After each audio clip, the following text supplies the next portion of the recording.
ভাইরা আমার, আল্লাহর কসম করে বলি, একটা সময় আসবে মন খুলে নামাজ পড়তে চাইবেন। বিশ্বাস করেন ভাই, লিখে রাখেন ডায়েরিতে।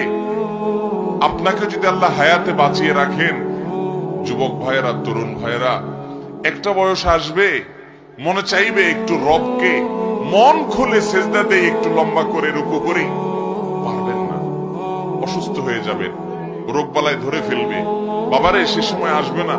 বৃদ্ধ মুরব্বীদেরকে, চাচাদেরকে জিজ্ঞাসা করেন, চাইলেও অজু ধরে রাখতে পারে না, নামাজ পড়তে পারে না, চাইলেও পারে না। একটা সময় আসবে চাইবেন, পারবেন না।